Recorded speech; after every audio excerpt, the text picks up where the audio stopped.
This is chapter 19 of Jane Austen's Pride and Prejudice. The next day opened a new scene at Longbourn. Mr. Collins made his declaration in form, having resolved to do it without loss of time, as his leave of absence extended only to the following Saturday, and having no feelings of diffidence to make it distressing to himself, even at the moment, he set about it in a very orderly manner, with all the observances which he supposed a regular part of the business. On finding Mrs. Bennet, Elizabeth, and one of the younger girls together soon after breakfast, he addressed the mother in these words: "May I hope, madam, for your interest with your fair daughter Elizabeth, when I solicit for the honor of a private audience with her in the course of this morning?" Before Elizabeth had time for anything but a blush of surprise, Mrs. Bennet instantly answered, "Oh dear, yes, certainly. I am sure Lizzie will be very happy. I'm sure she can have no objection. Come, Kitty, I want you upstairs." And gathering her work together, she was hastening away when Elizabeth called out, "Dear ma'am, don't go, or do not go. I beg you will not go. Mr. Collins must excuse me. He can have nothing to say to me that anybody need not hear. I'm going away myself." So we know what Mr. Collins is going to do.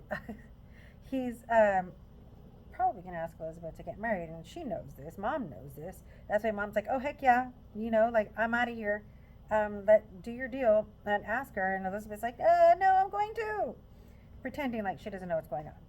"No, nonsense, Lizzie, I desire you will stay where you are." And upon Elizabeth seeming really, with vexed and embarrassed looks, about to escape, she added, "Lizzie, I insist upon your staying and hearing Mr. Collins." So Lizzie really was, or Elizabeth really was going to leave, and the mom was like, "Stay here." Elizabeth would not oppose such an injunction, and a moment's consideration, making her also sensible that it would be wisest to get it over as soon and as quietly as possible, she sat down again and tried to conceal by incessant employment the feelings which were divided between distress and diversion. Mrs. Bennet and Kitty walked off, and as soon as they were gone, Mr. Collins began. So Elizabeth's like, "Oh crap, I know what's going to happen. You know what? Let's just do this. It's better to happen now than later. Let's just get this over with." So Mr. Collins says this: "Believe me, my dear Miss Elizabeth, that your modesty, so far from doing you any disservice, rather adds to your other perfections."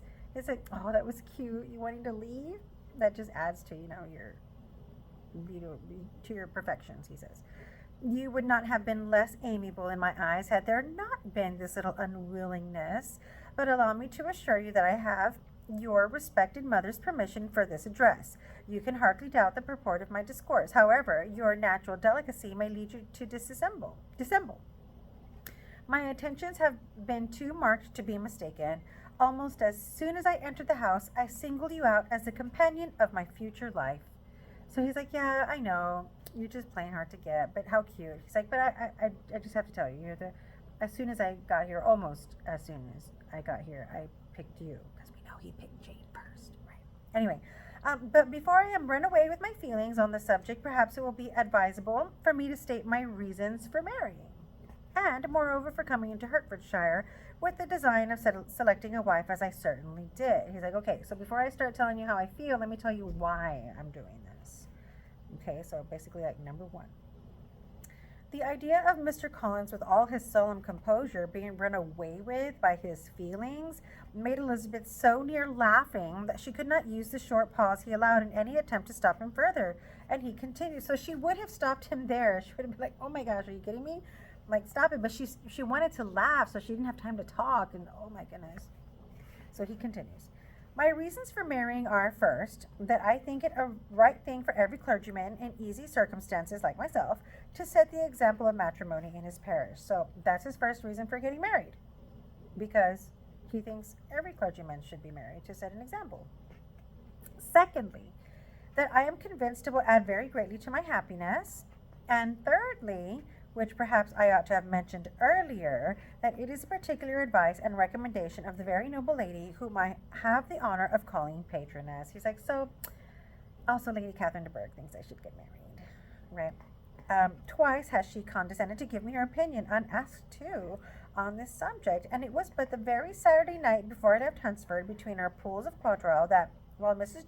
Jenkinson I was arranging Mr. Berg's footstool that she said, Mr. Collins, you must marry. A clergyman like you must marry. Choose properly. Choose a gentlewoman for my sake and for your own. Let her be an active, useful sort of person, not brought up high, but able to make a small income go a good way. This is my advice. Find such a woman as soon as you can. Bring her to Hunsford, and I will visit her. Allow me, by the way, to observe, my fair cousin, that I do not reckon the notice of the kindness of Lady Catherine de Bourgh as among the least of the advantages in my power to offer. So he's like, and just to add a little bit to all this, what I have to offer you is you knowing her through me. Like, that's one of the advantages of marrying me, that you will, be near her.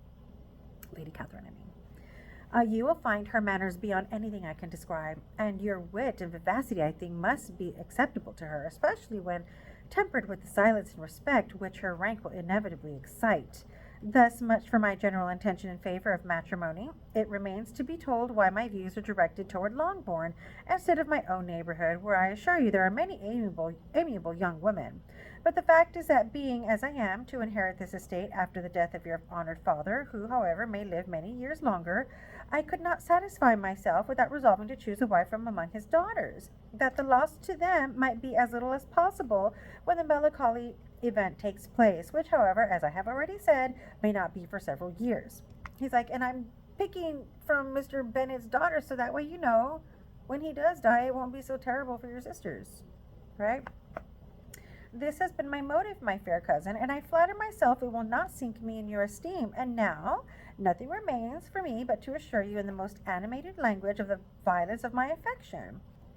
To fortune I am perfectly indifferent. I shall make no demands of that nature on your father, since I am well aware that it could not be complied with, and that £1,000 and the 4% will not be yours till after your mother's decease, is all that you may ever be entitled to. He's like, and don't worry about money. He's like, I know that you don't come with any. I'm not going to ask your dad. And that when your mom's dead, I know you're going to come with a little bit, but I mean, that's okay. On that head, therefore, I shall be uniformly silent, and you may assure yourself that no ungenerous reproach shall ever pass my lips when we are married. He's like, and I won't get after you about it when we're married. I won't bring up money because I know you didn't bring any. It was absolutely necessary to interrupt him now. You are too hasty, sir, she cried. You forget that I have made no answer. Let me do it without further loss of time. Accept my thanks for the compliment you are paying me. I am very sensible of the honor of your proposals, but it is impossible for me to do otherwise than decline them. So she's like, no. I am not now to learn, replied Mr. Collins with a formal wave of the hand, that it is usual with young ladies to reject the address of the man whom they secretly mean to accept when he first applies for their favor, and that sometimes the refusal is repeated a second or even a third time. I am therefore by no means discouraged by what you have just said, and shall hope to lead you to the altar ere long. He's like, oh, I know you guys. Are you girls? Y'all say no the first time and maybe even the second and third time, but I know you really mean to marry me. So we'll get married later. Yeah.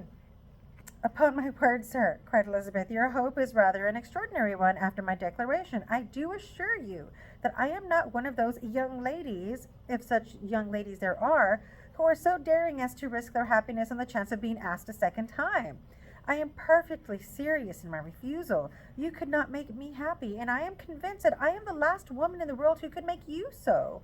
Nay, were your friend Lady Catherine to know me, I am persuaded she would find me in every respect ill qualified for the situation. She's like, dude, no, I'm not teasing you. I'm gonna say no the first, second, third, fourth time you ask me. I'm like, no.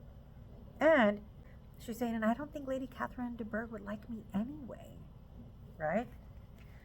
Were it certain that Lady Catherine would think so, said Mr. Collins very gravely, but I cannot imagine her ladyship would at all disapprove of you, and you may be certain that when I have the honour of seeing her again, I shall speak in the highest terms of your modesty, economy, and other amiable qualifications.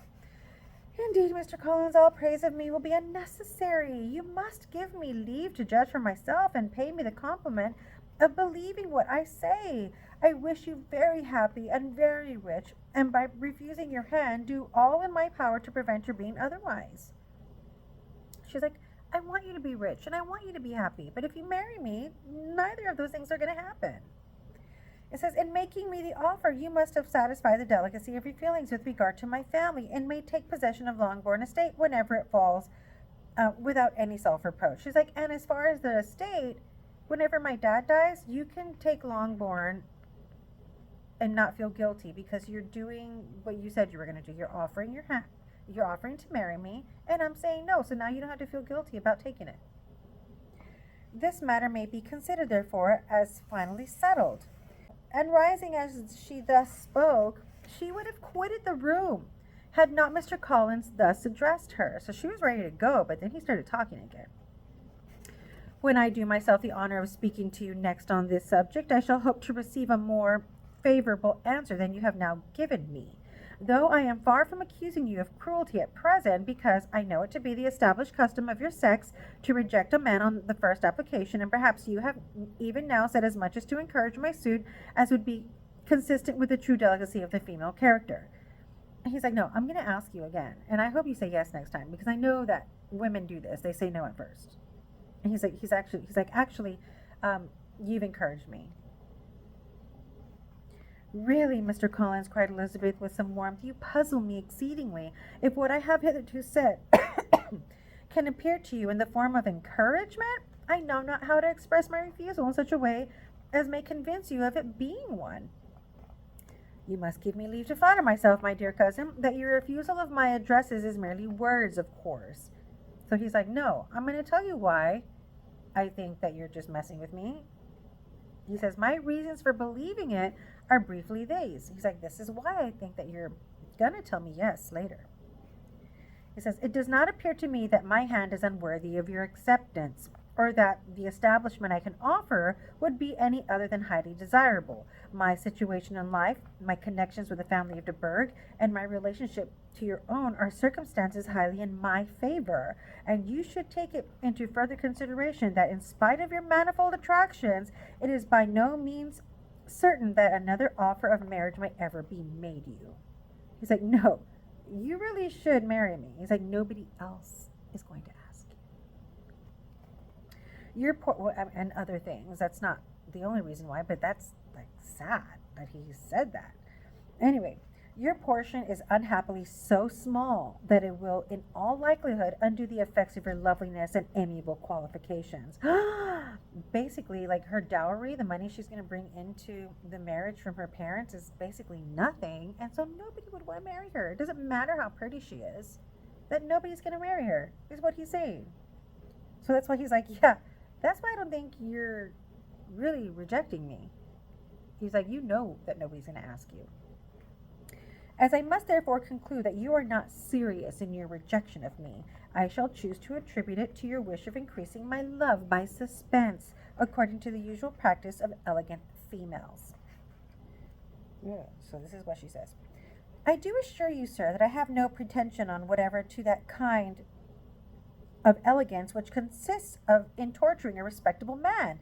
I would rather be paid the compliment of being believed sincere. I thank you again and again for the honor you have done me in your proposals, but to accept them is absolutely impossible. My feelings in every respect forbid it. Can I speak plainer? Do not consider me now as an elegant female intending to plague you, but as a rational creature, speaking the truth from her heart. You are uniformly charming, he cried, with an air of awkward gallantry, and I am persuaded that when sanctioned by the express authority of both your excellent parents, my proposal will not fail to be acceptable. He's like, don't make me go to your parents, because I know when they get into this, they're going to make you say yes. I mean, he didn't say it exactly like that, but that's what I'm getting from him. To such perseverance and willful self-deception, Elizabeth would make no reply, and immediately and in silence withdrew, determined that if he persisted in considering her repeated refusals as flattering encouragement, to apply to her father, whose negative might be uttered in such a manner as must be decisive, and whose behavior at least could not be mistaken for the affectation and coquetry of an elegant female. So she's like, oh my gosh, if he keeps thinking that my denial is encouragement, I'm going to have to tell my dad. And I'm going to have to tell my dad to tell him no for me. Maybe he'll believe him. Anyway.